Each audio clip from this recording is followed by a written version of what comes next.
Mais uma vez, uma satisfação estar com vocês. Nós vamos dar continuidade ao estudo do livro de Efésios. No domingo passado, a gente falou do propósito dessa carta que Paulo escreveu à igreja de Éfeso. E o propósito é compreender as dimensões do propósito eterno de Deus e da sua graça, as consequências da obra de Jesus Cristo na cruz, na minha e na sua vida. Vocês estão vendo a tela aí, pessoal? Está todo mundo enxergando a tela que eu estou compartilhando? Todo mundo enxergando? Ok. Então tá.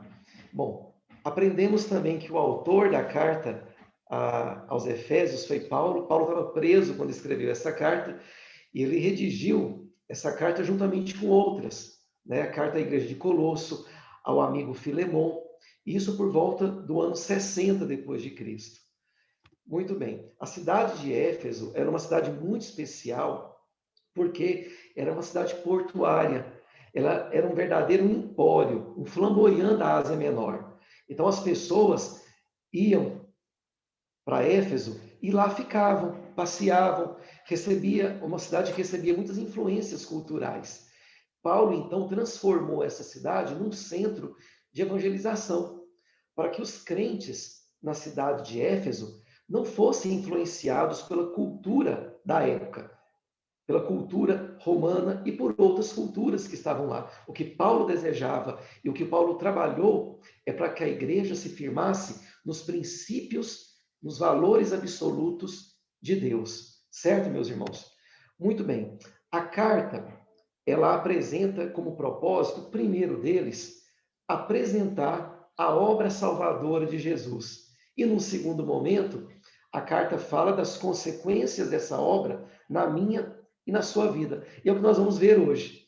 Então eu convido os irmãos para que abram as suas Bíblias em Efésios capítulo 2.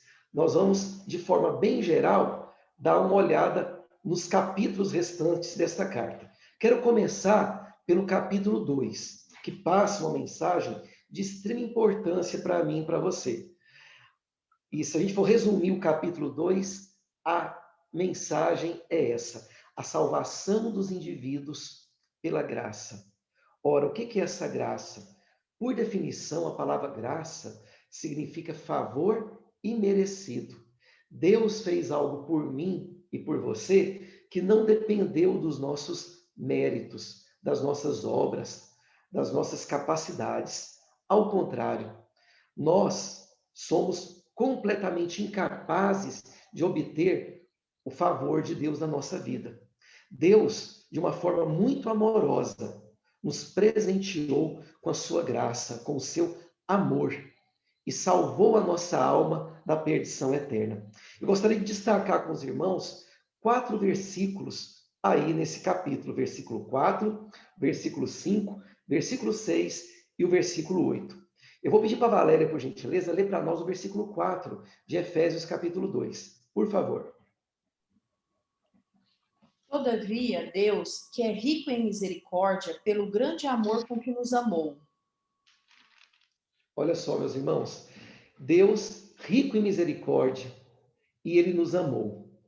Ora, eu e você não precisamos e nem teríamos condições de fazer nada para obter o amor de Deus. Se alguém nos perguntar por que Deus nos ama, a gente simplesmente responde assim: Deus nos ama porque Ele nos ama. Deus escolheu nos amar, Ele decidiu lá na eternidade, antes da fundação do mundo, amar eu e você. E por esta razão, Ele enviou Jesus Cristo para morrer no nosso lugar, para que eu e você fôssemos finalmente reconciliados com Ele. Não precisou fazer nada. Por isso a definição de graça é muito bonita, porque não depende dos nossos méritos. Deus, Ele me ama e Ele te ama, porque simplesmente Ele nos ama. Eu vou pedir para Cida aí ler o versículo 5 de Efésios capítulo 2, Cida, por favor.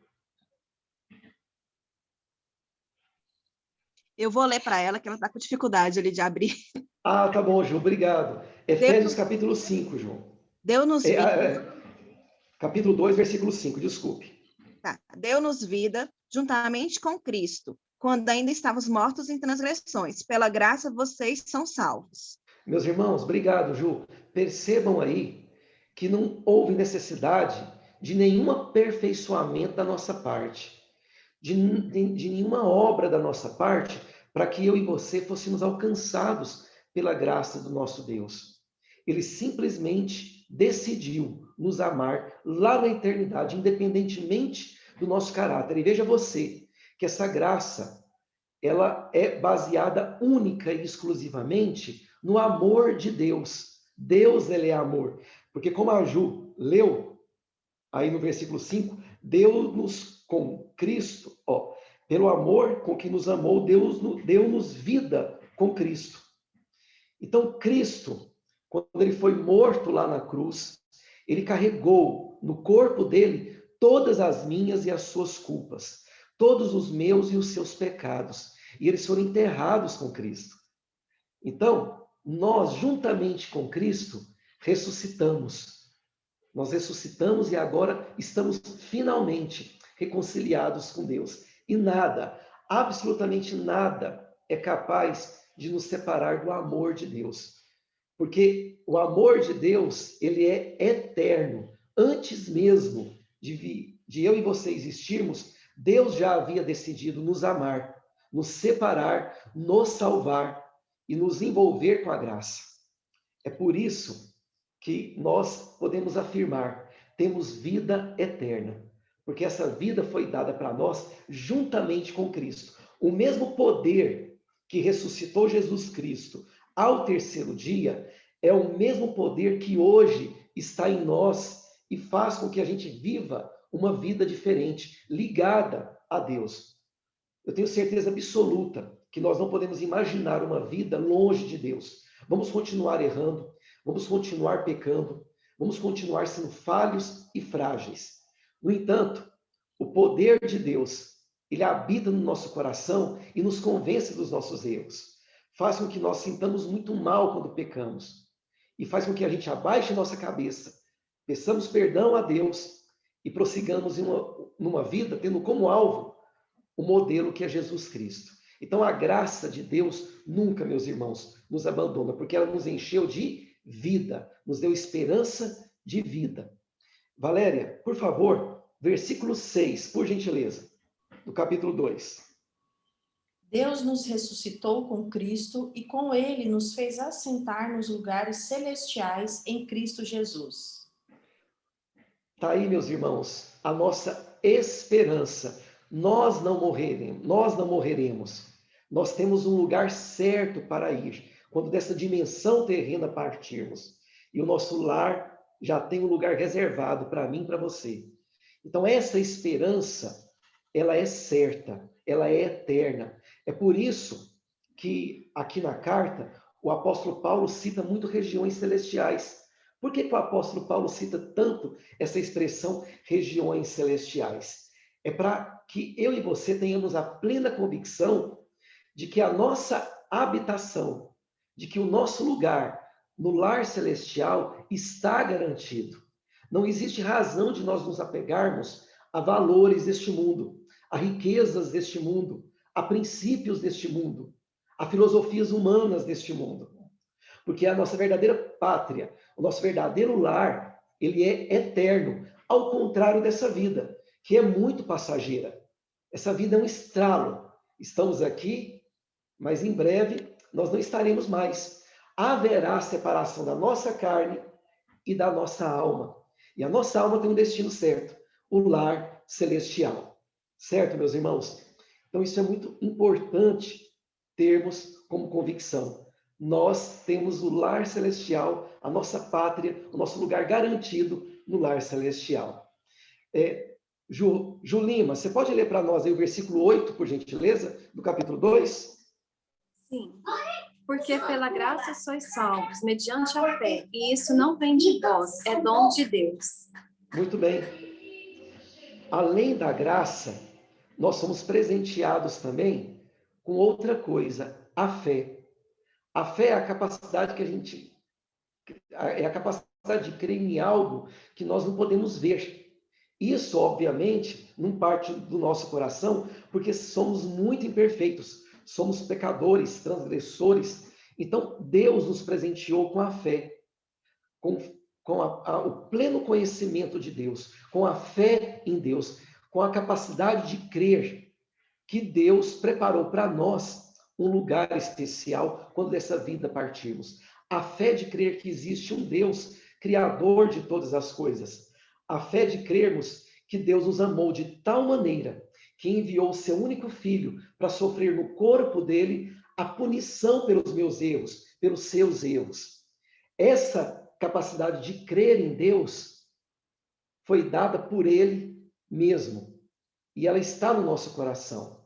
E isso faz com que a gente tenha esperança, mesmo diante de tribulações, mesmo diante de problemas tão intensos. Nós não perdemos a fé em Deus. Ele nos deu fé e, juntamente com essa fé, a esperança da vida eterna e a plena certeza de que Ele toma conta da nossa vida. Pela graça, nós somos salvos, porque Deus nos amou lá na eternidade. Ele escolheu, ele decidiu nos amar antes que eu e você viéssemos a existir. E é por esta razão que nós temos a esperança de um dia habitarmos com Deus, quando dessa vida nós partirmos. O capítulo 3, ele fala de algo muito importante também. A revelação da sabedoria de Deus mediante a igreja. Ora, para expressar e para espalhar esse propósito de Deus para o mundo, Deus ele preparou a igreja para realizar esse trabalho, para disseminar esse amor. E quando a gente fala igreja, quando o apóstolo Paulo se refere à igreja, aqui nos capítulos de Efésios, ele está falando da relação das pessoas, do relacionamento das pessoas, do comportamento das pessoas na sociedade. Então veja vocês, meus irmãos, eu quero destacar o versículo 10. Vou pedir para a Valéria ler o versículo 10, por favor. Do capítulo 3, versículo 10, por favor, Valéria. A intenção dessa graça era que agora, mediante a igreja, a multiforme sabedoria de Deus se tornasse conhecida dos poderes e autoridades nas regiões celestiais. Olha só a expressão regiões celestiais aparecendo de novo. Meus irmãos, aqui nesse versículo, o que está sendo expresso é que Deus ele fez o impossível. Isto é, Deus ele reconciliou pessoas imperfeitas, pessoas mortas em seus delitos e pecados. Ele reconciliou essas pessoas com as regiões celestiais. Reconciliou essas pessoas, eu e você, com Ele mesmo. Deus nos reconciliou. Nós estamos ligados a Deus. Nós estamos ligados nas regiões celestiais. Toda a graça de Deus derramada na minha, na sua vida, nos liga às regiões celestiais. Sabe o que isso significa? Significa dizer que o nosso lar, que é o lar celestial, tem lugar para mim e para você. Nós estamos ligados nele. Não estamos ligados nessa terra. Não somos este mundo. Nós pertencemos ao lar celestial. E é para lá que nós vamos, quando dessa dimensão terrena nós partirmos. É isso que o apóstolo está expressando, é essa a ideia. Deus ele fez o impossível. Ele reconciliou, através de Jesus Cristo na cruz, eu e você, com Ele mesmo e com o lar celestial. O nosso lugar, a nossa cadeira, está garantida lá no céu. Essa esperança e essa certeza, quem nos dá é o próprio Deus, através da sua graça, que nos alcançou antes da fundação do mundo, antes que eu e você pudéssemos existir. Eu espero que os irmãos estejam entendendo a dimensão desse amor de Deus por mim e por você. Não existe nada dentro do nosso coração que seja capaz de obter, de ter, de conquistar o favor de Deus. Ele fez isso porque Ele te ama muito. Ele escolheu te amar. E pela graça, eu e você, a nossa alma, ela está salva. Ela tem um destino certo, e é o céu. E através da igreja, dos relacionamentos, do trabalho da igreja, a sabedoria de Deus, o amor de Deus, ele é espalhado por todo o mundo. Veja você que no versículo 10, a Valéria leu uma palavra interessante, a multiforme sabedoria de Deus. O que é essa multiforme sabedoria de Deus ou o multiforme amor de Deus. Meus irmãos, imagine um diamante. Eu nunca vi um diamante de verdade grande. Eu sempre vi diamantes, essas pedras preciosas, em filmes, né, em documentários. E o diamante é uma pedra preciosa muito interessante, porque ela tem várias faces, vários lados, e todos eles refletem o brilho do sol. Qualquer direção que você girar o diamante, ele vai brilhar, ele vai refletir a luz. De igual modo é o amor de Deus. De igual modo é a sabedoria de Deus. Ela se reflete em várias áreas, afinal de contas, em todas as áreas da vida da gente.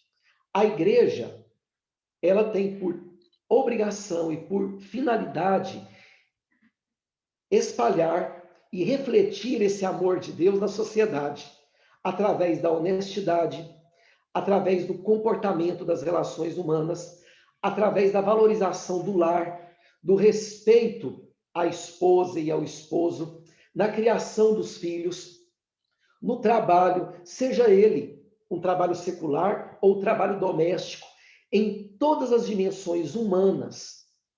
A graça de Deus e a obra de Deus faz com que eu e você, como um diamante, reflitamos o amor de Deus para a sociedade. E mais do que nunca, né, meus irmãos? A sociedade precisa ver esse amor. A sociedade precisa perceber o amor de Deus em nós, através do nosso testemunho, através dos nossos exemplos. A palavra de Deus nos exorta, principalmente nos primeiros evangelhos, os evangelhos de Marcos, Mateus, Lucas, João, para a gente ter muito cuidado, para não ser uma pedra de tropeço para os mais fracos. Nós temos essa responsabilidade, porque nós fazemos parte de um corpo. Nós estamos dentro da graça de Deus, fomos envolvidos por ela. E com ela vem uma responsabilidade nossa como igreja, que é refletir o amor de Deus e a diferença que Deus faz em nossas vidas para toda a sociedade. Nós temos sim uma responsabilidade com o nosso próximo. Não podemos nunca dizer o seguinte: cada um é cada um vive como quer, eu não tenho que me preocupar com o meu próximo. Não é essa a doutrina cristã. Nós temos sim uma responsabilidade com o nosso próximo, que é refletir o amor de Deus para o nosso próximo. Como? Através do nosso testemunho, como cidadão, como trabalhador, como marido, como esposa, como pai, como mãe, como irmão, como irmã. Não é à toa que Jesus Cristo nos exorta a amar o próximo como a nós mesmos. Lembrem-se sempre, meus irmãos, eu e você somos diamantes. Diamantes com várias faces. E essas faces, elas precisam refletir o amor de Deus para toda a sociedade, em todas as áreas da sociedade, na sua casa, na sua família. Certo, meus irmãos? O capítulo 4, ele fala sobre os modos práticos de cumprir o propósito de Deus na nossa vida, na sociedade. E eu gostaria de pedir para a Valéria ler Efésios, capítulo 4, versículos de 1 a 6. Por favor. Como prisioneiro no Senhor, rogo-lhes que vivam de maneira digna da vocação que receberam. Sejam completamente humildes e dóceis, e sejam pacientes, suportando uns aos outros com amor. Façam todo o esforço para conservar a unidade do Espírito pelo vínculo da paz. Há um só corpo e um só Espírito, assim como a esperança para a qual vocês foram chamados é uma só. Há um só Senhor, uma só fé, um só batismo, um só Deus e Pai de todos, que é sobre todos, por meio de todos e em todos. Obrigado, Valéria. Gente, se nós fôssemos resumir essa porção da palavra de Deus, a palavrinha destacada aí é união. Há um só Deus. E esse único Deus, criador de todas as coisas, ele nos uniu com ele, nos tornando um com ele. De modo que quando Deus olha para mim e para você, ele vê Jesus Cristo. Tamanha é a união que eu e você temos com Jesus. Nós somos ligados, unidos com Jesus na cruz. E é por isso que lá na cruz, quando Deus ele olha para mim e para você, ele vê uma coisa só. Ele vê uma pessoa só. Ele vê Jesus. Ele vê o sangue de Jesus derramado na cruz. Ele vê o nosso corpo coberto pelo sangue de Jesus. União. A igreja, meus irmãos, é um corpo, apenas um corpo que expressa todo o amor de Deus. E por que o apóstolo Paulo ele diz isso? Porque como a Éfeso era um lugar que recebia muitas influências, houve, lamentavelmente, vários irmãos que se desviaram da fé, que se apaixonaram pelas filosofias humanas. E o apóstolo Paulo chama a atenção para isso. Nós somos um corpo. Nós somos um corpo que deve refletir o amor de Deus para o nosso próximo. Por isso o apóstolo ele fala para sermos completamente humildes e dóceis, justamente para conquistar as pessoas, para que as pessoas percebam que existe uma diferença muito grande em nós. Nós somos diferentes, porque o amor de Cristo nos tornou diferentes e nos tornou um só com Ele. Certo, meus irmãos? Unidade, união. Nós somos um com Cristo. E a igreja é uma só, é um corpo só. Perfeito, meus irmãos? Vou pedir para a Ju Rosa ler para nós aí Efésios capítulo 4, versículos de 7 a 16, por favor. A minha Bíblia que fechou da internet, não quer abrir. Ah, não, tranquilo. Ju Lima, você pode ler para nós? Obrigado, Ju Rosa, sem problemas. Posso, Ju Lima. sim. Ok. E a graça foi concedida a cada um de nós segundo a proporção do dom de Cristo. Por isso diz, quando ele subiu às alturas, levou cativo o cativeiro e concedeu dons aos homens. Ora, que quer dizer subiu, senão que também havia descido até as regiões inferiores da terra? Aquele que desceu é também o mesmo que subiu acima de todos os céus para encher todas as coisas. E ele mesmo concedeu uns para apóstolos, outros para profetas, outros para evangelistas e outros para pastores e mestres, com vistas ao aperfeiçoamento dos santos para o desempenho do seu serviço, para a edificação do corpo de Cristo, até que todos cheguemos à unidade da fé e do pleno conhecimento do Filho de Deus, à perfeita varonilidade à medida da estatura da plenitude de Cristo, para que não mais sejamos como meninos, agitados de um lado para o outro e levados ao redor por todo o vento de doutrina, pela artimanha dos homens, pela astúcia com que induzem ao erro. Mas, seguindo a verdade em amor, cresçamos em tudo que é a cabeça, Cristo, de quem todo o corpo, bem ajustado e consolidado pelo auxílio de toda junta, segundo a justa cooperação de cada parte, efetua o seu próprio aumento para a edificação de si mesma em amor. Obrigado, João. Meus irmãos, aqui nessa porção da palavra de Deus, além da palavrinha união, que é uma palavra de destaque, um só corpo, nós vamos destacar a outra, maturidade. A maturidade, meus irmãos, de não nos iludirmos com nenhum vento de doutrina. Lembrem-se sempre, a região de Éfeso era uma região que era dominada por vários tipos de culturas, por vários tipos de influências, porque era uma cidade portuária, recebia ali muitas pessoas, muitas culturas. Era uma cidade comercial, uma cidade muito rica, tinha muita influência. Não é nada diferente do que nós vivemos hoje. Nós vivemos em uma sociedade plural, isto é, com muitas influências religiosas, influências morais. E aqui o apóstolo Paulo, ele exorta a igreja, gente, cuidado. Cada um tem a sua função dentro da sociedade, dentro da igreja. Mas o propósito é apenas um: refletir o amor de Deus, viver a vida de Jesus, seguir os passos de Jesus.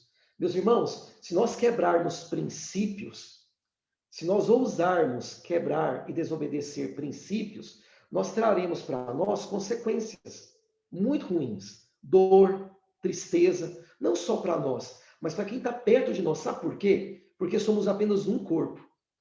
Quando alguém se desvia do propósito de Deus, o corpo todo ele é prejudicado.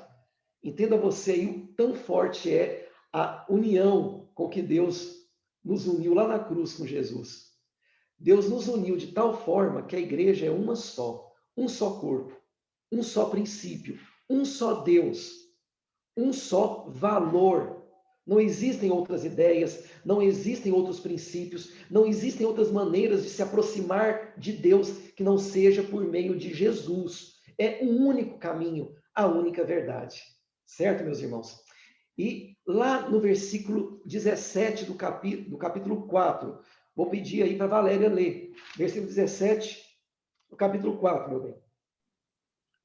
Assim, eu lhes digo, e no Senhor insisto, que não vivam mais como gentios, que vivem na inutilidade dos seus pensamentos. Muito bem. Aqui, meus irmãos, nós somos chamados a assumir uma grande responsabilidade, que é ter um novo comportamento. Antigas maneiras de pensar, antigas crenças, antigas maneiras de enxergar a vida, agora não tem mais sentido, porque entendemos que Jesus Cristo é o caminho, é a verdade e é a razão da nossa vida eterna. Então, nada vai nos desviar para outras ideias, para outras filosofias, para outras verdades relativas. Não, não existe aqui verdades relativas. Existe apenas uma única verdade, que é Jesus Cristo, que se entregou por mim e por você na cruz. Essa é a verdade. Certo, meus irmãos? Bom, eu quero finalizar. O slide não está passando, meus irmãos. O que está acontecendo?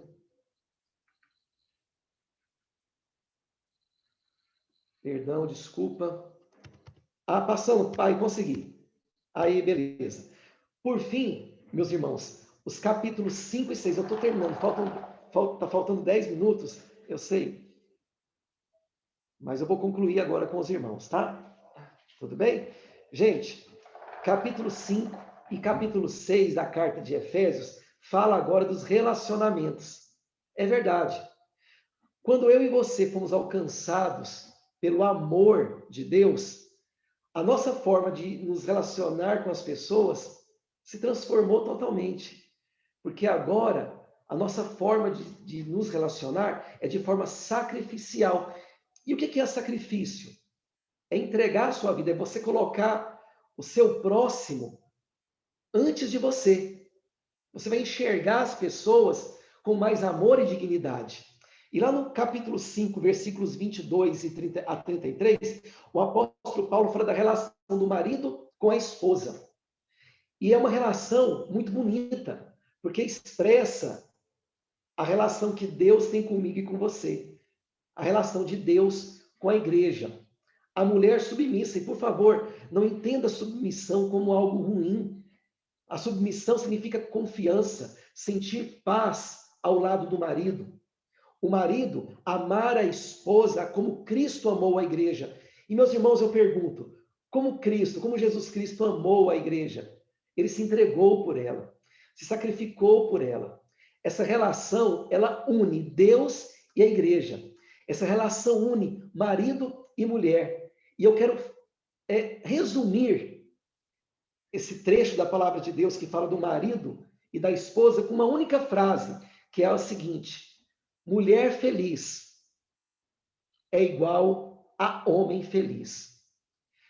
Se a esposa está feliz dentro de casa, o lar inteiro fica feliz.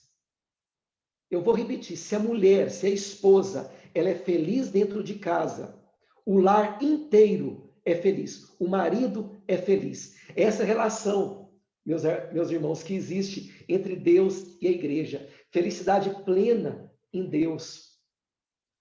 A igreja, que é a noiva, ela está feliz porque tem Deus. E Deus ama tanto a sua noiva que se entregou por ela. É essa relação do marido e da esposa. É muito bonito. O capítulo 6 fala da relação de pais com filhos. Nessa relação, honrar pai e mãe.